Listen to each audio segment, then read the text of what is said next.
Welcome back students. आज हम सब नरेशन के बारे में सीखेंगे। हमारा चैनल है English grammar tutorials by Ajay sir. Grammar की विस्तृत जानकारी के लिए आप हमारे channel English grammar tutorials by Ajay sir को सब्सक्राइब करेंगे। आज का टॉपिक है नरेशन। नरेशन मीन्स होता है कथन। नरेशन मीन्स कथन। नरेट नामक वर्ब से बना है। इसी को नाउन, नरेट का नाउन है नरेशन, कथन। कथन दो प्रकार के होते हैं। एक को कहते हैं डायरेक्ट नरेशन, प्रत्यक्ष कथन, और दूसरे को कहते हैं इनडायरेक्ट नरेशन, अप्रत्यक्ष कथन। वक्ता की कही हुई बात को सीधे व्यक्त करना डायरेक्ट नरेशन होता है। वक्ता की कही हुई बात को सीधे न व्यक्त करके उसका सारांश या भाव व्यक्त करना इनडायरेक्ट नरेशन होता है। स्टूडेंट्स, ध्यान देने की बात है, एग्जाम्स में अक्सर नरेशन को चेंज करने के लिए आता है, डायरेक्ट से इनडायरेक्ट में बदलने के लिए। सबसे महत्वपूर्ण टॉपिक है। डायरेक्ट नरेशन के दो पार्ट होते हैं। एक होता है रिपोर्टिंग वर्ब और एक होता है रिपोर्टेड स्पीच। एक रिपोर्टिंग वर्ब और एक रिपोर्टेड स्पीच। वाक्य के माध्यम से आपको समझा रहे हैं। Ram says, comma inverted comma में है, he has gone to Agra. Ram says, जिस वर्ब से वक्ता प्रारंभ करता है कहना, वह पार्ट जो होता है रिपोर्टिंग वर्ब होता है। जिस वर्ब से कहना प्रारंभ करता है, अर्थात राम सेज, ये आपका रिपोर्टिंग वर्ब है। उसके द्वारा दिया गया स्टेटमेंट वो दे रहा है he has gone to Agra. अब ये आपका रिपोर्टेड स्पीच है। इनडायरेक्ट में बदलना है स्टूडेंट्स। सामान्य सा रूल है। असर्टिव सेंटेंस के लिए सबसे पहले रिपोर्टिंग वर्ब में से, सेज अथवा सेड टू के बाद, ध्यान से सुनिएगा, से, सेज अथवा सेड टू के बाद ऑब्जेक्ट रहने पर इनडायरेक्ट में बदलते समय से को टेल में, सेज को टेल्स में और सेड को टोल्ड में बदल देते हैं और उसमें लगा टू शब्द हट जाता है। फिर से ध्यान से सुनिए।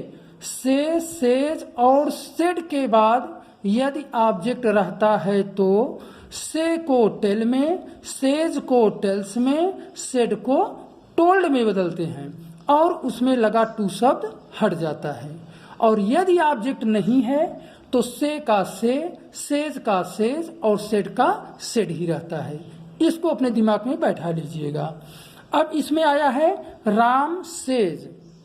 अब इसका हम इनडायरेक्ट बना रहे हैं तो सेज के बाद ऑब्जेक्ट आया नहीं है तो हम क्या करेंगे, ही सेज। दूसरा फैक्टर है असर्टिव सेंटेंस में कामा और इन्वर्टेड कामा को हटाने के लिए। ये कामा है, ये इन्वर्टेड कामा है। इसको हटाने के लिए कंजंक्शन दैट का प्रयोग करते हैं।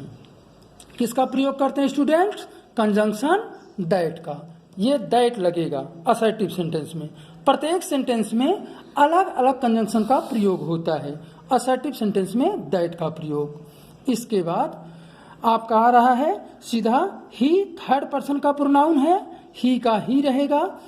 टेंस आपका अभी नहीं बदलेगा क्योंकि रिपोर्टिंग वर्ब का जो टेंस है वह प्रेजेंट इंडेफिनिट टेंस में है, इसलिए इसमें परिवर्तन नहीं होगा। इसका हो जाएगा सीधा he has gone to Agra. He says that he has gone to Agra. दूसरा उदाहरण लीजिए। You will say to me she eats mango. बिल्कुल एकदम क्लियर है स्टूडेंट्स। देखिए, you will say to me ये आपका रिपोर्टिंग वर्ब है। शी ईट्स मैंगो ये आपका रिपोर्टेड स्पीच है। ये पार्ट रिपोर्टिंग वर्ब और ये part reported speech. You will say to me indirect में बदलना है। यू विल, अब यहां से के बाद आपको बताए थे यदि ऑब्जेक्ट आता है तो किसमें बदलते हैं? टेल में। से आया है, से का tell. You will tell me, you will tell me, comma inverted comma को हटा दिए दैट का प्रयोग। You will tell me that, she third person का प्रोनाउन, सी का सी, ईट्स टेंस में परिवर्तन नहीं होगा, सी ईट्स मैंगो। अब आगे आपको लेकर चलते हैं टेंस में परिवर्तन संबंधी नियम। अक्सर स्टूडेंट्स इसमें हमें कन्फ्यूजन हो जाता है कि हमें टेंस में परिवर्तन कब करना है।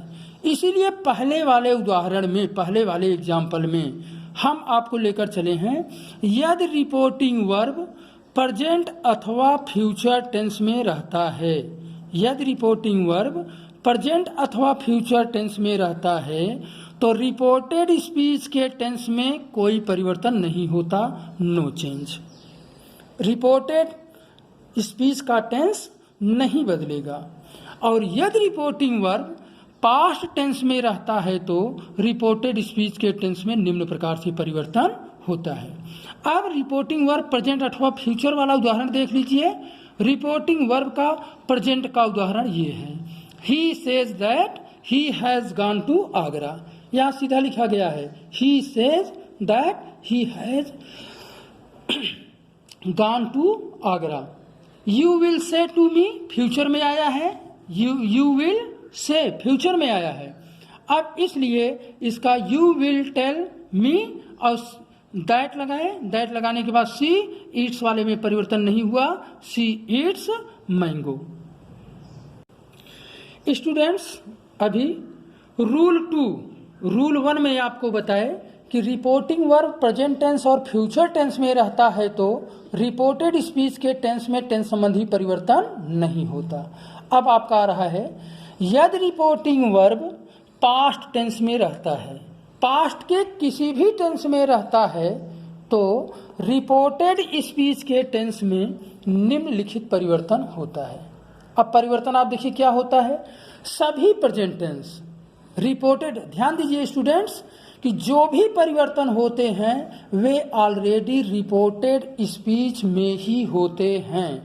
इसको ध्यान दीजिएगा कि रिपोर्टिंग वर्ब यदि पास्ट टेंस में है तो रिपोर्टेड स्पीच का टेंस निम्न प्रकार से बदलता है, जितना प्रेजेंट रहेगा वो सब पास्ट में हो जाएगा।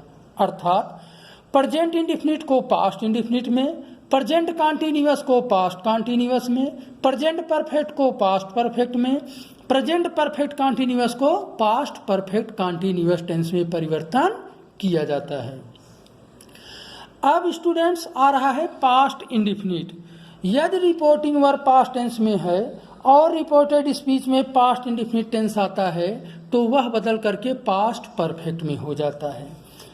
पास्ट इंडेफिनिट का past perfect tense, past indefinite अर्थात क्रिया का सेकंड फॉर्म या डिड का प्रयोग है तो वह वहां पर हैड लग करके क्रिया का थर्ड फॉर्म लग जाएगा। पास्ट कॉन्टिन्यूअस को पास्ट परफेक्ट कॉन्टिन्यूअस में, पास्ट कॉन्टिन्यूअस वाज और वर का प्रयोग हो रहा है तो पास्ट परफेक्ट कॉन्टिन्यूअस में इसमें सहायक क्रिया आप बदल देंगे, हैड बीन का प्रयोग कर देंगे। पास्ट परफेक्ट तथा पास्ट परफेक्ट कॉन्टिन्यूअस में टेंस संबंधी परिवर्तन नहीं होता। अब फ्यूचर की बारी आ रही है तो शैल को, अगर शैल आ रहा है तो शैल का शुड, विल का वुड, शैल का शुड, विल का वुड, कैन का कुड, कैन आ रहा है तो कैन का कुड, मे का माइट हो जाता है। स्टूडेंट ध्यान दीजिएगा, शैल का शुड, विल का वुड, कैन का कुड, मे का माइट।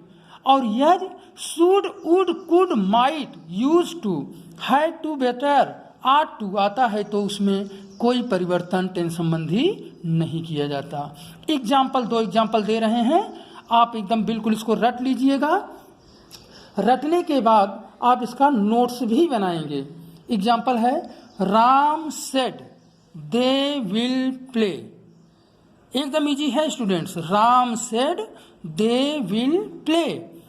अब राम सेड, सेड के बाद ऑब्जेक्ट नहीं आया है तो इसमें टोल्ड नहीं होगा, सेड का सेड ही होगा, राम सेड। क्लियर? कामा इन्वर्टेड कामा को हटा दिए, यहां हो गया connective word that, Ram said that. They third person का प्रोनाउन है, अब इसके परिवर्तन के लिए थर्ड पर्सन के प्रोनाउन में कोई परिवर्तन नहीं होता, दे का दे। अब विल आया है स्टूडेंट, ध्यान दीजिए, विल। विल किस में बदलेगा? वुड में। विल को हमने वुड में, विल वुड, तो दे विल को बदल दिए, वुड हो गया, they would play. Clear students? Next लेकर चलते हैं। He said to me, comma inverted comma में है, Rohit wrote a letter. He said to me, Rohit wrote a letter. Said के बाद स्टूडेंट्स ऑब्जेक्ट आया है, सेट के बाद मी ऑब्जेक्ट आया है। अब सेट को किस में बदलेंगे? टोल्ड में, इसलिए मैंने इसका परिवर्तन कर दिया, टोल्ड हो गया। ही टोल्ड, टू हट जाता है, मी।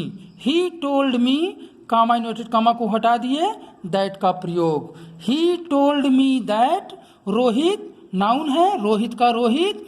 अब रोट आया है, wrote past indefinite tense, past indefinite tense को पास्ट परफेक्ट में बदलते हैं।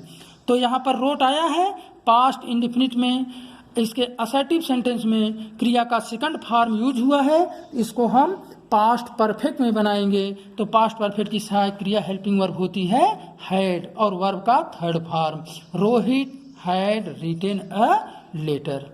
स्टूडेंट्स, इसी प्रकार से जब भी रिपोर्टिंग वर्ब आपका पास्ट के किसी भी टेंस में रहे तो रिपोर्टेड स्पीच में आने वाला टेंस निम्न प्रकार से बदलेगा, इसको लर्न कर लीजिएगा। प्रेजेंट, सभी प्रेजेंट को पास्ट में, पास्ट इंडिफिनिट पास्ट परफेक्ट में, past continuous past perfect continuous में। शैल आ रहा है तो शैल का शुड, विल का वुड, कैन का कुड, मे का माइट। एग्जाम्पल आपके समक्ष रखा गया। स्टूडेंट्स, अब नेक्स्ट वीडियो में हम आपको प्रोनाउन संबंधी परिवर्तन के बारे में बताएंगे। आज के लिए इतना ही।